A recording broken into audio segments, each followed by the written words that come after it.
प्रभु यीशु मसीह के मधुर और मीठे नाम में एक बार फिर से आप सबों को जय मसीह की। परमेश्वर का हम धन्यवाद करते हैं कि परमेश्वर ने हमें बहुत ही सुंदर अवसर दिया है कि हम उसके भवन में आकर उसकी आराधना कर रहे हैं, उससे प्रार्थना कर रहे हैं और उसके वचन को अभी हम सुनने जा रहे हैं। हमने उसके वचनों को पढ़ा है। आज का जो थीम है the right attitude to possessions.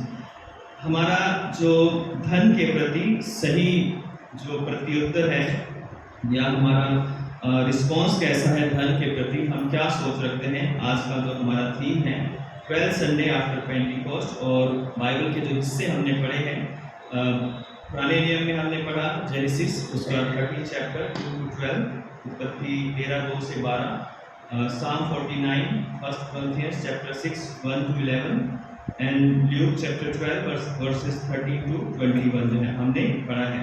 तो इससे पहले कि हम इस वचन पर मनन करेंगे, आइए हम प्रार्थना करें और अपने आप को तैयार करें।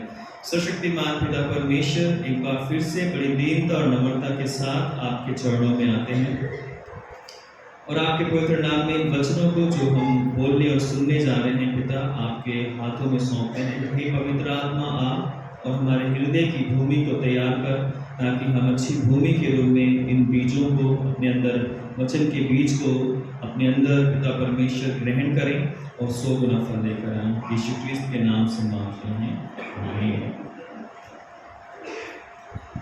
परमेश्वर का हम धन्यवाद करते हैं कि परमेश्वर ने इस सृष्टि में जिंदा रहने के लिए या इस सृष्टि में हमारे अस्तित्व को बनाए रखने के लिए बहुत सारी आशीषें दी हैं और जिन्हें हम प्राकृतिक आशीषें बोलते हैं, नेचुरल ब्लेसिंग हम कह सकते हैं। जैसे हवा है, पानी है, पेड़ पौधे हैं, सब्जियां हैं, फल है, ये परमेश्वर की ओर से हमें दी गई है। और परमेश्वर ने एक और चीज शुरू से जो है लोगों को दी थी, वो था धन जो है ना।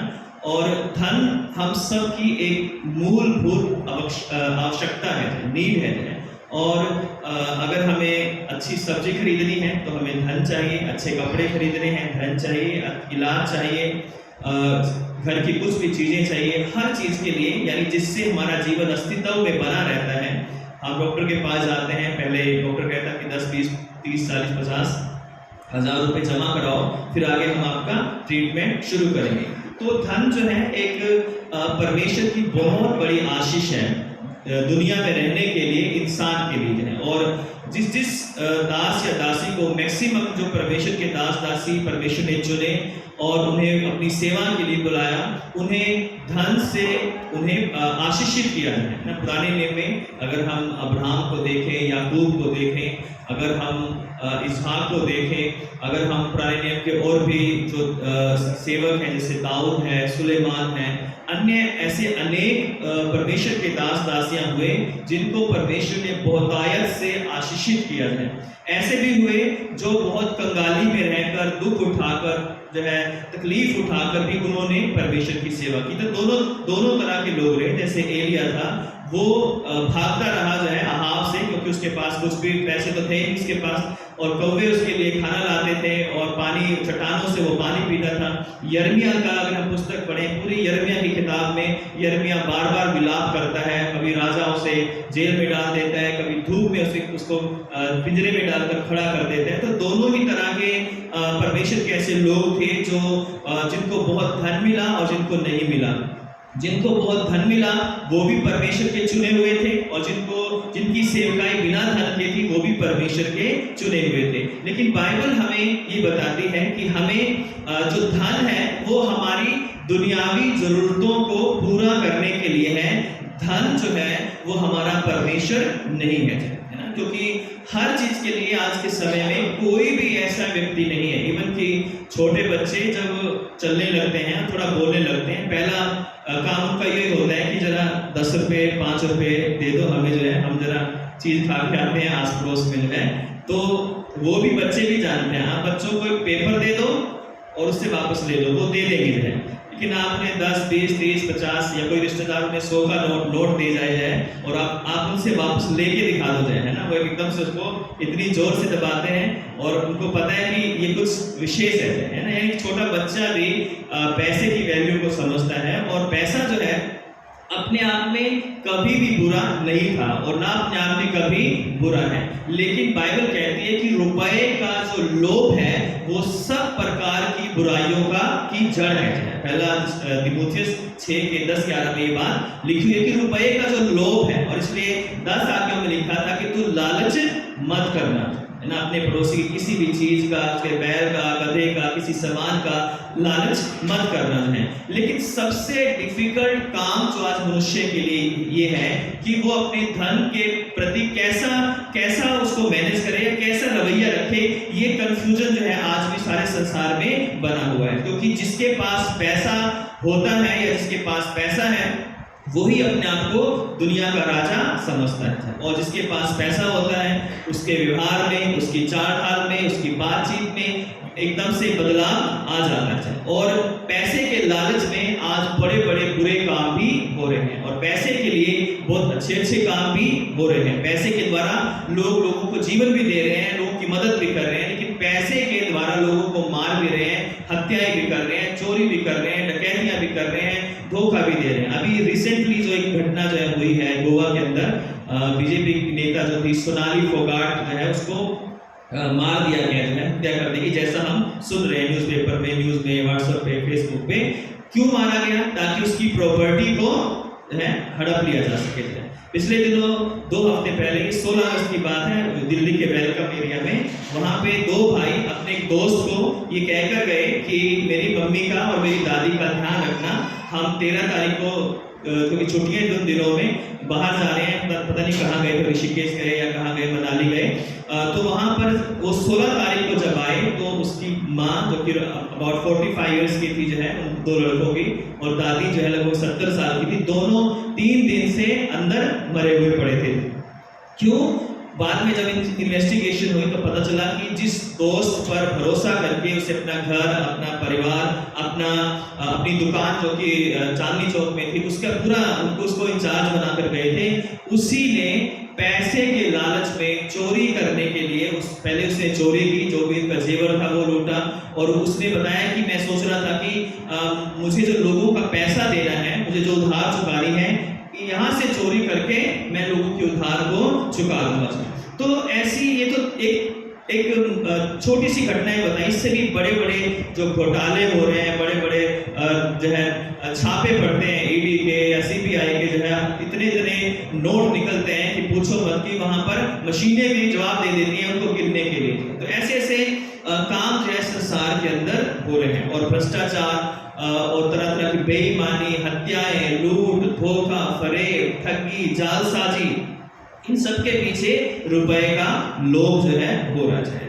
रुपए के लोभ के कारण ये सब चीजें हो रही हैं। और इसलिए प्रभु यीशु मसीह ने हमें स्पष्टता से बड़ी क्लियरली हमें बताया है कि रुपया या पैसा या सोना या चांदी हम सब के लिए जरूरी है ना। संसार में रहते हुए जब तक हम यहाँ पर हैं, हमारे लिए सब कुछ जरूरी है। हम कोई भी आप में से या मैं डिनाई नहीं कर सकता कि मैं पैसे के बगैर अपनी जिंदगी को जी लूंगा, क्योंकि हर चीज के लिए अगर आप सुई भी खरीदने जाओगे तो वो भी आपको दुकानदार फ्री में नहीं देगा। और पैसे के लिए हम दिन रात मेहनत करते हैं, ड्यूटी करते हैं, कोई नाइट ड्यूटी करता है, कोई डबल ड्यूटी करता है, कोई बिजनेस कर रहा है, वो अपने बिजनेस को बढ़ाता है ताकि जो है सही तरीके से पैसे को कमाया जा सके। सही तरीके से कमाया गया चाहे कितना भी पैसा हो, वो परमेश्वर कभी भी उसे गलत नहीं ठहराते, बाइबल उसे कभी गलत नहीं कहती। लेकिन गलत तरीके से कमाया गया एक रुपया भी जो है वो परमेश्वर की दृष्टि में भी और संसार की दृष्टि में भी गलत है। और इसलिए लूका 12वें अध्याय में जब हम पढ़ते हैं तो एक व्यक्ति प्रभु यीशु मसीह के पास आया और आकर उसने कहा कि हे प्रभु, मेरे भाई से कह दे कि संपत्ति मुझे, पिता की संपत्ति मुझे बांट दे। प्रभु यीशु मसीह ने कहा कि किसने तुम्हें ये कह दिया कि मैं तुम्हारा न्यायी और या बांटने वाला हूँ, यानी दुनिया में मैं तुम्हारे पैसे या जमीन को बांटने के लिए नहीं आया मुझे। और यहूदी जो समाज है उसके अंदर जब कोई पिता अपनी संपत्ति को बांटता था तो वो अपने बड़े बेटे को डबल भाग देता था, है ना। अगर 100 रुपए हैं तो 66 रुपए बड़े बेटे को मिलेंगे और 33 रुपए कुछ जो है वो छोटे बेटे को मिलेंगे। और हो सकता है कि ये पिता जो था वो अपने संपत्ति को बिना बंटवारा किए हुए चला गया था जाए, और ऐसा लगता है कि ये पिता जो है अपने छोटे बेटे के साथ रह रहा था, और अब बड़ा बेटा जो है ये रिक्वेस्ट कर रहा है कि अब जो है इसकी साथ, क्योंकि अपने पिता के साथ रह रहा था, अब ये संपत्ति का बंटवारा हुआ नहीं है, और अब जो है मुझे अपनी संपत्ति का दूना भाग जो है, जो डबल पोर्शन है, वो मुझे अब चाहिए है। और प्रभु यीशु मसीह के पास वो आते हैं कि मेरे भाई से कह दे, क्योंकि मेरा पिता बिना बंटवारे के मर गया है। और जहाँ पर कई बार समाज में माता पिता सही से बंटवारा करके नहीं जाते हैं, बाद में फिर परिवार में लड़ाइयाँ झगड़े होते हैं, और इनकी भी शायद बहुत दिनों से लड़ाई झगड़ा चल रहा होगा, और इस कारण वो यीशु मसीह के पास आता है और कहता है कि मेरी संपत्ति को बांट दे जाए। और यीशु मसीह ने कहा कि मैं तुम्हारी संपत्ति को बांट नहीं सकता, क्योंकि मेरा काम ये तुम्हारा बंटवारा करना और संपत्ति को जो है बांटना नहीं है। और फिर प्रभु यीशु मसीह ने उससे एक बात कही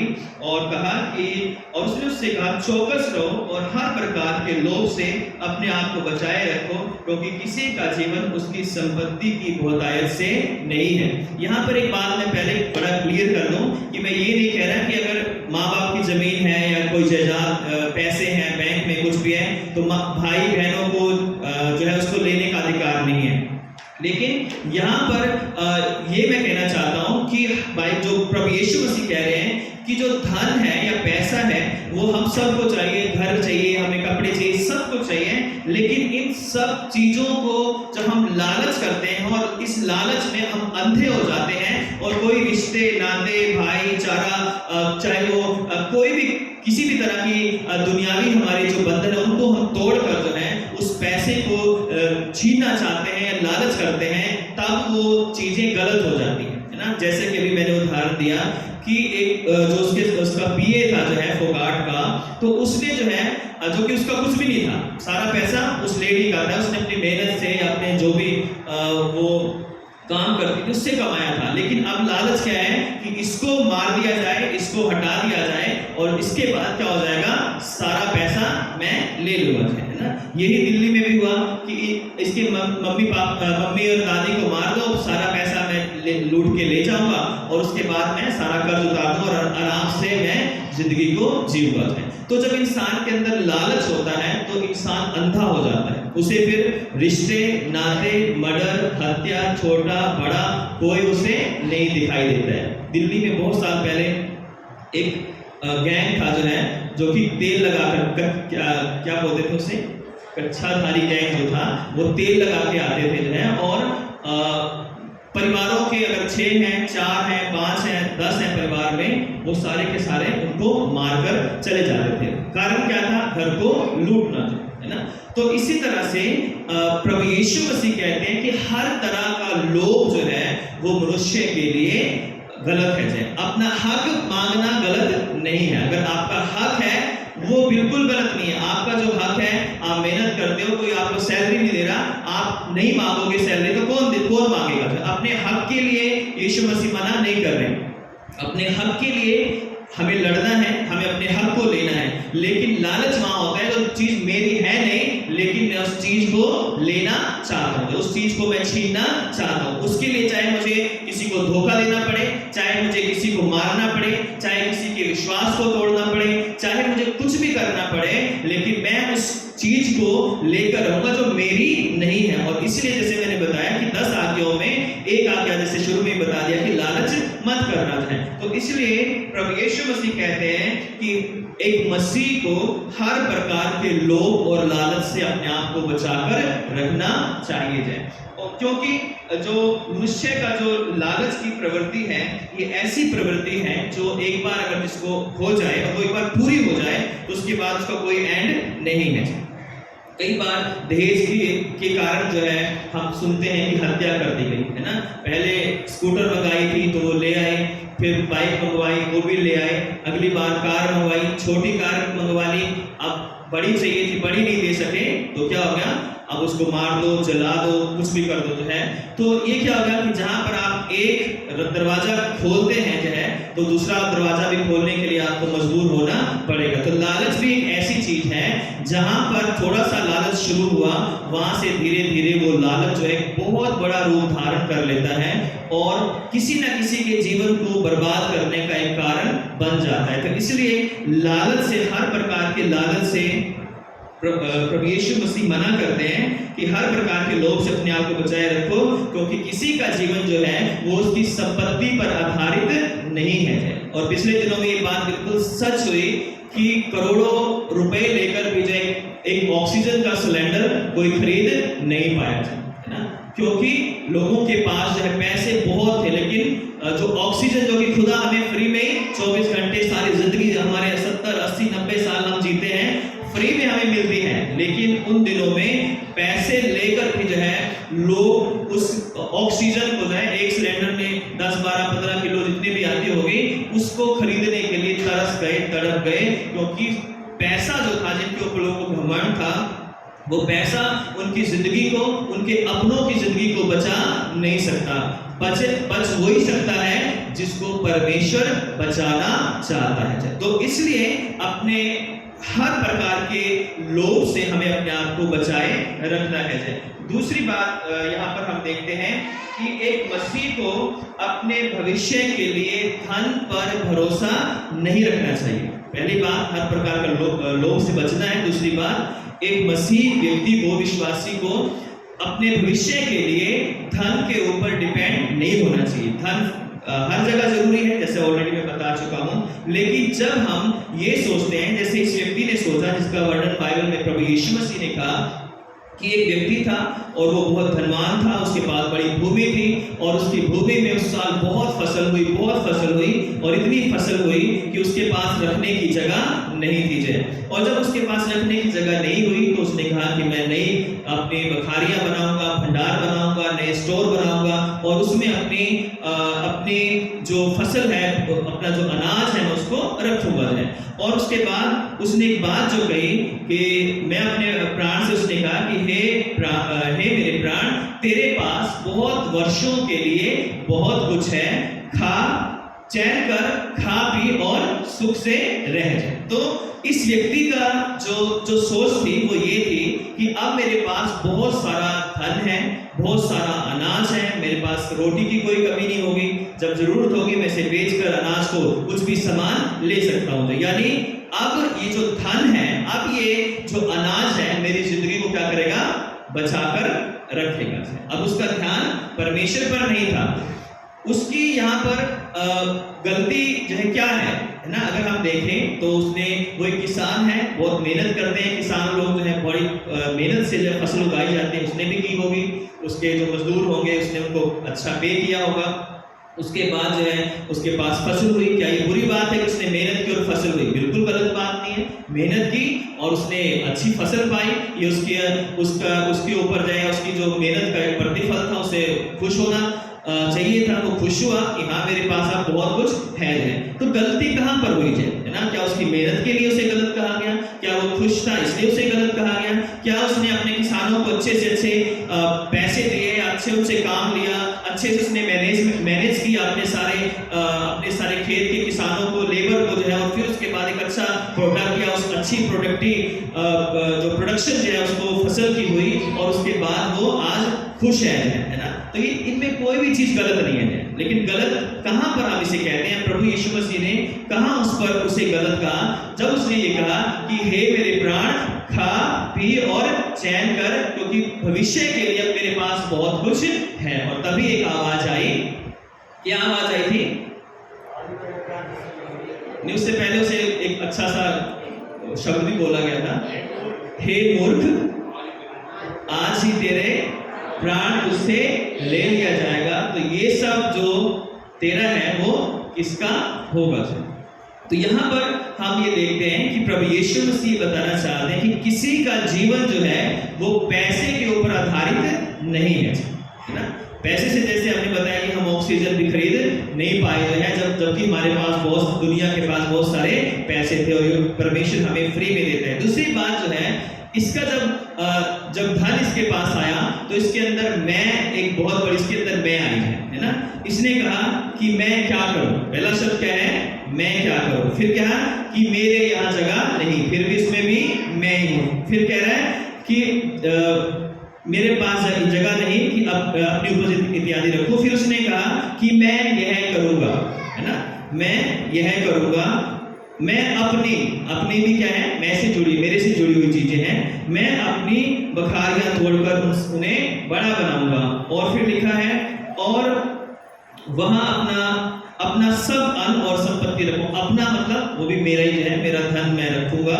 और अपने प्राण से कहूंगा, है, अपने प्राण भी क्या है, वो सोच रहा है कि मेरा ही है। अपने प्राण से मैं कहूंगा कि तेरे पास बहुत सालों के लिए बहुत कुछ है, अब तो आराम से रह, अब तो काम भी नहीं करेगा, अब तो खेत में भी नहीं जाएगा, लेबर से काम भी नहीं लेने की जरूरत है ना। अगर मैं कुछ खेत में बोऊं भी ना तो भी जब मेरे पास इतना धन है, इतना अनाज है कि मैं खाऊंगा, सारी जिंदगी मेरे परिवार से खत्म नहीं होगा जो है। तो आज जहां पैसा आ जाता है तो सबसे बड़ी जो बात मनुष्य के अंदर आती है वो मैं आ जाती है ना।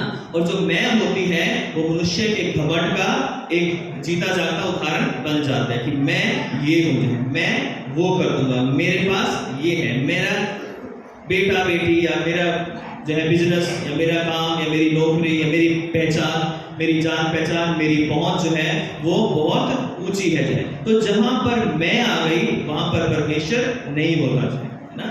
परमेश्वर जो है मैं से, यानी मैं जो घमंड भरी मैं है कि मैं ही सब कुछ हूँ, मैं जो कह रहा हूँ वो ही सही है, मेरे पास ये है, मेरे पास इतना नॉलेज है, मेरे पास इतनी ये सब चीजें हैं। तो बहुत सारे लोग आप अपनी जिंदगी में देखते हो, उनसे मिलते हो कि वो हर बात में मैं करते हैं, मैंने ये कर दिया, मैं ऐसा कर दूंगा, मैं वैसा कर दूंगा, मैं ये कर चुका हूँ, मैं वो कर चुका हूँ। तो जहां पर मैं होती है परमेश्वर उस मैं को बिल्कुल पसंद नहीं करता है ना। तो मैं जो होती है वो घमंड को दर्शाती है, और पैसा जो है वो एक घमंड का कारण है। पैसा बहुत सारे घमंड के कारण हो सकते हैं, लेकिन पैसा भी एक घमंड का कारण है। जहां पर पैसा आ जाता है वहां पे लोग फोन उठाना भी बंद कर देते हैं, वहां पर लोग रास्ते बदल देते हैं। अगर लग रहा है कोई हमारा गरीब भाई बहन आगे से आ रहा है, उसको कोई जरूरत है, तो जो है अगर वहां से अगर कोई आ रहा है तो मैं फिर ऐसा करूंगा, इधर वाली गली से निकल जाऊंगा, या मैं वापस मुड़ जाऊंगा, या मैं इधर वाले रास्ते से निकल जाऊंगा। मुझे जाना पंचायत में है तो मैं क्या करूंगा, इधर से मंदिर के आगे से इधर से जाऊंगा, इधर सामने से नहीं जाऊंगा, क्योंकि वो मेरा साथी आ रहा है या मेरा परिवार का सदस्य आ रहा है। अगर उसने कुछ मांग लिया तो मुझे पैसे, हो सकता है मेरे 1 लाख में से, 10 लाख में से, 20 लाख में से मुझे 1000, 2000, 5000 उसे देने पड़ जाए, और वो मैं बिल्कुल नहीं कर सकता हूँ, है ना। तो जब धन आता है तो रिश्ते नाते बदल जाते हैं, लोगों के अंदर गरूर आ जाता है, लोगों के व्यवहार बदल जाता है, लोग जो है लोगों के बात करने का तरीका बदल जाता है। जो लोग दूसरों के आगे पहले भाई जी या दीदी जी या बुआ जी या चाचा जी या फूफा जी करते थे, आप पूछते हैं कि दरवाजे पे कौन आया है, उसे कह दो कि हम घर पे नहीं है, कल आना है ना, हमारे पास आज टाइम नहीं है। बहुत सारे हम रिश्ते नातों में अगर हम गौर करें, याद करें, कई बार मेरे साथ हुआ है, कई बार आप लोगों के साथ भी हुआ होगा कि जब जरूरत थी तो लोगों ने कहा कि अब हमारे पास समय नहीं है, और यही दुनिया की रीत है। और जब पैसा आता है तो लोग दूसरों को ठुकरा देते हैं, भूल जाते हैं और अपने रास्ते बदल देते हैं। तो प्रभु यीशु मसीह हमें सिखाते हैं कि हम अपने जीवन में अपने भविष्य के लिए कभी भी पैसे के ऊपर डिपेंड ना रहें, क्योंकि अगर आज ही रात हम मर जाएं तो हमने चाहे कितनी एफडी करवाई हो, कितनी हमने टर्म इंश्योरेंस कितने करोड़ का लिया हो, 2 करोड़ का लिया हो, तो अगर वो हम मर जाएं तो हमारे किस काम का जो है वो चीजें आएंगी। मैं ये मना नहीं कर रहा हूँ कि अपनी पॉलिसी को जाके ब्रेक करना है, बिल्कुल भी मत करना है। मैं ये कहने का मतलब ये है कि हमारी कोई पॉलिसी, हमारा कोई एफडी, हमारा कोई पैसा जो हमारे अकाउंट में रखा हुआ है, तो वो हमारी जिंदगी को बचा नहीं सकता है। बचाने वाला हमारा परमेश्वर है, और इसलिए हमें इस धन को परमेश्वर के सेवा के लिए इस्तेमाल करना जरूरी है। परमेश्वर के लिए इस व्यक्ति ने जब मैं की तो उसने एक भी बार नहीं कहा कि चलो मैं कुछ हिस्सा परमेश्वर के घर में दे आता हूँ, कुछ हिस्सा मैं परमेश्वर के दास या दासी को दे आता हूँ, कुछ हिस्सा मैं जाकर गरीबों को बांट देता हूँ, कुछ हिस्सा मैं जाकर जो है किसी जरूरतमंद को, किसी विधवा को या किसी भूखे को, किसी कोढ़ी को, किसी नंगे को जाकर मैं दे देता हूँ, ताकि मेरे पास तो इतना है, मैं क्या करूँगा इतने सारे कर्म हैं, तो थोड़ा सा जाकर मैं दूसरों को भी दे देता हूँ। इसलिए एक बार भी इसके अंदर ये भावना नहीं आई है। और यही एक और चीज थी जो उसके लिए उसकी मूर्खता का कारण बनी, जहां पर परमेश्वर को कहना पड़ा कि हे मूर्ख, आज ही तेरे प्राण तुझसे ले लिए जाएंगे, तो फिर जो है जो ये सब तेरे पास तूने इकट्ठा किया है वो किसका होगा जो है। तो हमारा जो धन है वो हमारे जरूरतों के लिए जरूरी है, लेकिन अनंत जीवन के लिए या सच्ची शांति के लिए धनी होना जरूरी नहीं है। सच्ची शांति प्रभु यीशु मसीह में मिलती है, और जिसके पास प्रभु यीशु मसीह है उसके पास सच्ची शांति है। और आज हमें ये देखना है कि हमारे पास धन है या नहीं है। हमारे पास तो एवरेज जो है, हम रोज की रोटी कमाने वाले लोग हैं, लेकिन हम देखें जो लोग अरबों खरबों करोड़पति लोग हैं, जिनके घर भरे पड़े हैं, तो उनका तो सारा जीवन जो है 1 करोड़ को 2 करोड़, 2 करोड़ को 1 अरब को 2 अरब करने में लग जाता है। और सारा टैक्स चोरी कर करके कोई किसी ने तकिए में लगाया होता है, किसी ने बेड में लगाया होता है, किसी ने नीचे कमरों के अंदर जो है छिपाया होता है ना। तब जब हम टीवी पे देखते हैं, न्यूज़पेपर में पढ़ते हैं, तो इतने सारे नोट जो है वो जितने 2000 के नोट थे आजकल आपके पॉकेट में नहीं मिलते हैं ना। चर्च में भी आजकल वो कमी आते हैं, है ना। सारे 2000 के नोट लोगों ने अपने घरों में छिपा रखे हैं। तो क्यों छिपा रखे हैं? ताकि वो उस पैसे से सेफ रहें। लेकिन पता नहीं कि जिस रात वो ये सोच रहे हैं कि अब हमारे पास अरबों रुपया है, हमने छिपा लिया है, रख लिया है, अब हम आराम से रहेंगे, उसको पता नहीं कि उस रात वो जिंदा रहेंगे या नहीं रहेंगे, है ना। पैसा जो है हमारे जिंदगी को कभी भी बचा नहीं सकता है। राजू श्रीवास्तव जो कई दिनों से एडमिट है हॉस्पिटल में, है ना, लेकिन वो जो है अपनी जिंदगी को अपने आप से बचा नहीं सकते। ना पैसा उनकी जिंदगी को बचा सकता है। अगर परमेश्वर ही उन्हें बचाएगा तो वो बच सकते हैं, लेकिन पैसा उनको बचा नहीं सकता है। पिछले दिनों एक और बहुत बड़ी हस्ती की डेथ हुई है ना, राकेश झुनझुनवाला है। जो लोग शेयर मार्केट में इंटरेस्ट रखते हैं वो उसको अच्छी तरह से जानते हैं कि उसने 5000 से अपना शुरू किया था शेयर मार्केट का कारोबार। 41,000 करोड़ रुपए वो छोड़कर चला गया। 41,000 करोड़ रुपए, लेकिन वो 41,000 करोड़ रुपए उसकी जिंदगी को बचा नहीं सके। तो इसलिए जो है परमेश्वर हमें बड़ा क्लियरली साफ हमें बताते हैं कि हमारा जो आनंद है, हमारा जो धन के प्रति जो है हमारी सोच है वो बड़ी क्लियर होनी चाहिए कि हाँ मुझे धन चाहिए। कोई नहीं कह सकता कि मुझे धन नहीं चाहिए। मैं उसके लिए नौकरी करता हूँ, बिजनेस करता हूँ, मेहनत करता हूँ, डबल ड्यूटी करता हूँ, तरह तरह के मैं काम करता हूँ, पर ये नहीं कि मैं चोरी करूँ, हत्या करूँ, डकैती करूँ, लूट मारूँ, जो है किसी का ले लूँ तो किसी को दोबारा लौटाऊँ नहीं, जो है तो ये ऐसे काम करके हम धनी, ये वाला धनी हमें नहीं बनना है। धनी बनने के लिए हमें मेहनत करनी है। जब मेहनत करते हैं तो परमेश्वर हमें आशीषित करता है, हमें ब्लेस करता है, और वो हमारे थोड़े से थोड़े धन को भी मल्टीप्लाई करता जाता है, और उसमें हमारे बरकत रहती है। कुछ लोग थोड़े में भी खुश हैं और कुछ लोग बहुत ज्यादा में भी खुश नहीं है, क्योंकि बरकतें कई बार नहीं होती है। बाइबल की पहली जो पारिवारिक लड़ाई थी जो है कैन और हाबिल की लड़ाई, तो ईर्ष्या की थी, क्योंकि वो भेंट उसकी कबूल नहीं हुई थी। जो पहली लड़ाई हुई थी जब परिवार में, वो अब्राहम और लूत के बीच में हुई थी ना, उसके सेवकों के बीच में हुई, और वो लड़ाई दोनों तक पहुंच गई। लिखा है कि उनके पास बहुत धन था, लूत के पास भी बहुत धन था, और अब्राहम के पास भी सोना चांदी रुपया बहुत हो गया था। और इस कारण अब हुआ ये कि अब जो दो धनी व्यक्ति जो है एक साथ रहेंगे, वो एक साथ नहीं रह सकते थे। और जब वो साथ रहने लगे तो उनके सेवकों के अंदर लड़ाई होना शुरू हो गया। तब अब्राहम ने कहा कि चलो ये रोज रोज की लड़ाई अच्छी नहीं है, इससे अच्छा है कि हम अलग हो जाएंगे। तो उसने लूत को एक ऑफर दिया कि अगर तू राइट जाएगा तो मैं लेफ्ट जाऊंगा, अगर तू लेफ्ट जाएगा तो मैं राइट जाऊंगा। तो उसने एक हरी भरी जो है चरागाहों से भरी हुई जो सदोम और गमोरा के पास की जो जगह थी है उसको चुन लिया था। उसकी आंखों ने देखा कि यहाँ तो बड़ी हरियाली है, बहुत अच्छा है सब कुछ जो है, और मैं यहाँ पर बड़ा अच्छा रहूंगा, है ना। और उसने अब्राहम ने तो अपने आप को पीछे रखा, जबकि वो उससे बड़ा था, उसका रिश्ते में भी बड़ा था, जो है उसका उससे जो है, लेकिन अब्राहम ने अपने आप को धनी होकर भी पीछे रखा। लूत ने आगे होकर कहा, लूत ये भी कह सकता कि नहीं, हे अब्राहम जो है आप पहले चुनो, आप जहां भी मुझे भेजोगे मैं चला जाऊंगा। लेकिन लूत ने कहा कि ठीक है, मैं उस अच्छी अच्छी चारागाहों को ले लेता हूं। बाद में क्या हुआ कि लूत जो है ऐसे लोगों के संगति में चला गया, ऐसे लोगों के बीच में रहने लग गया जिनके ऊपर परमेश्वर का क्रोध बहुत ज्यादा भड़क गया उनके पापों के कारण। और परमेश्वर ने सदोम और गमोरा को क्या कर दिया, आग और गंधक से नष्ट कर दिया, बर्बाद कर दिया। और लूत की वजह से नहीं बचाया, लूत को अब्राहम की वजह से बचाया गया। अब्राहम को परमेश्वर ने कहा कि मैं इस जगह को नष्ट करने वाला हूं मुझे। और अब्राहम ने भी प्रार्थना में कुछ दिन पहले हमने याद किया था उसको सरमन में ही, कि उसने कहा यदि 50 होंगे, 45 होंगे, 40 होंगे, 30 होंगे, 20 होंगे, 10 होंगे, तो वहां 10 भी नहीं थे। लूत का घराना मिला के सारे 8 लोग जो वो बचे जो है। और उसके बाद जो है तो वो वहां से निकले। लूत की पत्नी ने फिर भी जो है पीछे देखा और वो आग का खंभा बन गई।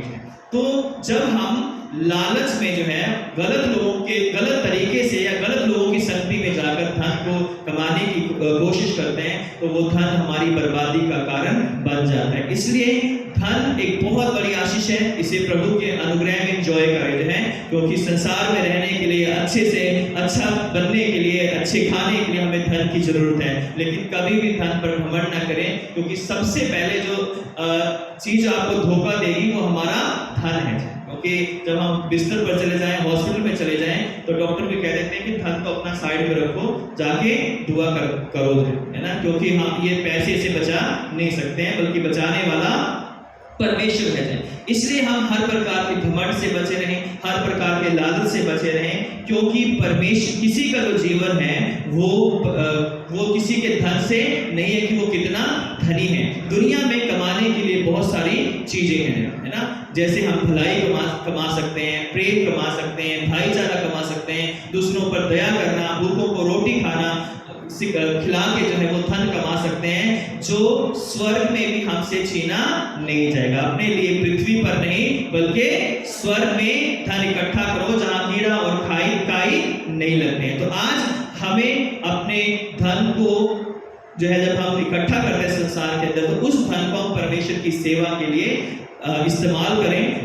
जो हमारे लिए इस्तेमाल करना है वो तो हम करेंगे, लेकिन उस धन को हम परमेश्वर के लिए भी इस्तेमाल करो। हर प्रकार के लालच से बचे रहें। एक बार एक राज्य में एक व्यक्ति था, और वो राजा के खजाने को देखा करता था, उसको कितना खजाना है कितना नहीं है, वो बॉक्स में भर कर जो है राजा का खजाना होता था उसकी देखभाल करता था। एक बार उस व्यक्ति के मन में लालच आया और उसने उस राजा के धन को चुराने का प्रयास किया। उसने चुराया और अपने घर में बॉक्स भर के ले आया, है ना।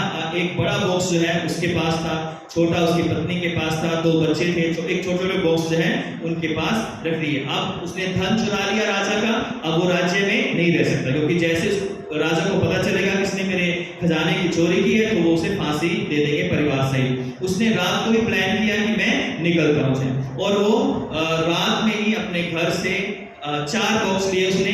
एक बड़ा बॉक्स अपने ऊपर रखा, एक छोटा बॉक्स उससे अपनी पत्नी के सिर पे रखा, और 2 छोटे बॉक्स अपने बच्चों के सिर पर रख दिए, और वो निकल गया था। रास्ते में एक नदी पड़ी है, जो कि जिसमें पानी जो था वो सर से ऊपर था जो है, लेकिन उसके गले तक जो है वो या सरनाक तक पानी आ रहा था। तो जब नदी आई तो वो क्या करें, क्या धन को छोड़ दें और अपने परिवार को लेकर निकल जाएं? तो वो कहेगा कि अगर धन को ही छोड़ना था, है ना, तो चोरी क्यों की मैंने, क्यों मैं जो है राजा के वहां पर सारा समेट कर मैं आया। तो उसने कहा कि कोई नहीं बच्चों, चलो अपने अपने सिर पर धन रखो, ये बॉक्स रखो और चलो, ऊपर वाला हमें बचाएगा। थोड़ी देर जब आगे गए, पानी बढ़ता गया, तो उसका सबसे छोटी उसकी बेटी थी।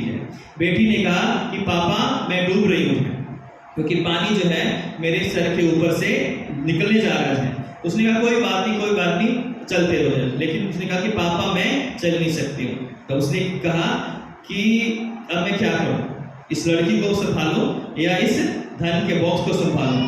तो उसने कहा कि मेरी पत्नी तो मेरे साथ है, लड़की तो फिर भी परमेश्वर दे देगा, इस धन को मैं अपने सर के ऊपर रख लेता हूँ। उसने वो धन का बॉक्स अपने ऊपर लिया और लड़की को पानी में बहा दिया, बह गई, क्योंकि उसने पकड़ा नहीं उसे। थोड़ी देर के बाद जो लड़का जो है, लड़का थोड़ा सा बड़ा था, अब लड़के भी डूबने लगा है, उसके भी नाक के पास पानी आने लगा। तो अब वो फिर व्यक्ति सोचने लगा कि अब मैं क्या करूं। उसने कहा कि लड़का तो फिर भी मिल जाएगा, क्योंकि मेरी पत्नी मेरे साथ है, क्यों ना जो है ये धन अपनी पत्नी के सिर पर रख देता हूँ। अब उसने वो धन क्या किया, अपनी पत्नी के सर पर रख दिया बॉक्स। अब दोनों जो है आगे बढ़े, जैसे ही आगे बढ़े पानी और गहरा हो गया, और जब पानी और गहरा हुआ तो उसकी पत्नी चिल्लाने लगी कि हाँ जी सुनो जी, मैं तो जो है डूबी जा रही हूँ, कुछ करो जो है। तो उसने कहा कि अब क्या करो जो है ना।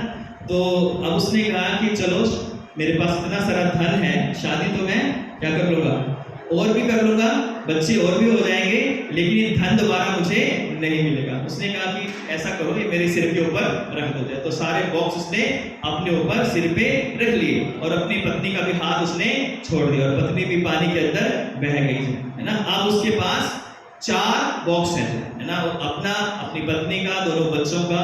अब जो है उसके पास कोई रास्ता नहीं कि पीछे भी नहीं जा सकता और आगे उसे जाना ही जाना है। अब उसने ये किया कि अब मैं आगे धीरे धीरे आगे बढ़ूंगा, लेकिन जैसे जैसे वो आगे बढ़ता गया, नदी गहरी होती गई, उसको अंदाजा नहीं था कि यहाँ से इतनी गहरी नदी है। और अंत में क्या हुआ कि उस बोझ के अंदर वो दबकर खुद भी बह गया। ना उसे बच्चे मिले, ना उसे पत्नी मिली, ना उसे धन मिला, और ना ही उसका अपना जीवन बचा। और वो इस तरह से अपने पूरी लाइफ उसने उस धन के लालच में क्या कर लिया, खराब कर दी। और इसी तरह बहुत सारे लोग आज भी ऐसा ही कर रहे हैं, और वो धन में इतने मशगूल हैं, इतना वो लालच करते हैं कि उनके लिए ना रिश्ते हैं, ना नाते हैं, ना परिवार है, ना कुछ भी उनके लिए, ना परमेश्वर है, ना खुदा का डर है। वो किसी को मारने से नहीं डरते हैं, किसी को धोखा देने से नहीं डरते हैं, किसी के घर चोरी करने से नहीं डरते हैं, किसी को लूटने से नहीं डरते हैं। कितने फ्रॉड जो है आजकल होते हैं, किसी के साथ फ्रॉड करने से नहीं डर रहे हैं। कितने बुरे काम धन को लेकर दुनिया के अंदर हो रहे हैं। अगर हम रोज न्यूज़पेपर पढ़ते हैं या न्यूज़ देखते हैं, सुनते हैं, तो कितने ही गलत काम जो है, उन सब के पीछे धन का लालच है। और इसलिए हम मसीहों को शुरू से ही बता दिया गया है कि धन हमारे लिए एक आशीष है, धन हमारे लिए जरूरी है, लेकिन धन हमारा परमेश्वर नहीं है। जो व्यक्ति धन को अपना परमेश्वर बनाएगा, धन के कारण अपने ऊपर घमंड करेगा और कहेगा कि मैं ही सब कुछ हूँ, अब मेरे पास धन है तो मैं सबको कंट्रोल कर सकता हूँ, सबको मैं चला सकता हूँ, सबको मैं बर्बाद कर सकता हूँ, तो ये उस व्यक्ति की भूल है। क्योंकि अगर आज के रात उस व्यक्ति का प्राण ले लिया जाए तो कल क्या होगा, जो कुछ उसके पास है उसका क्या होगा, वो कोई भी नहीं जानता है। तो इसलिए हम अपना धन अपने परमेश्वर को बना लें। अगर हमारा धन हमारा परमेश्वर है, तो चाहे हम दुनिया में रहें, चाहे हम दुनिया के बाद परमेश्वर के पास रहें, तो वो धन हमसे कोई छीन नहीं सकता। इसलिए पृथ्वी पर नहीं, अपने लिए स्वर्ग पर धन को इकट्ठा करो, क्योंकि वही धन हमें हमेशा की जिंदगी में हमारे लिए वो काम आने वाला धन है। आइए प्रार्थना करें। सर्वशक्तिमान पिता परमेश्वर, सारा आदर, सारी महिमा, सारा जलाल हम आपको देते हैं, और खासकर जो वचन बोए गए हैं वो 100 गुना फल लेकर आए, ऐसा आप अनुग्रह करें। पिता ये आपके बीज हैं पिता, जो आपने बोए हैं, और यदि हम सब के हृदय में ये बीज पिता परमेश्वर फलवंत हों, और हमारे लिए, हमारे परिवारों के लिए, हमारे आत्मिक जीवन के लिए एक आशीष का कारण बने। धन्यवाद के साथ प्रार्थना उद्धार करता यीशु क्रिस्त के नाम से मांगते हैं, आमीन। आप सबों को जय मसीह की।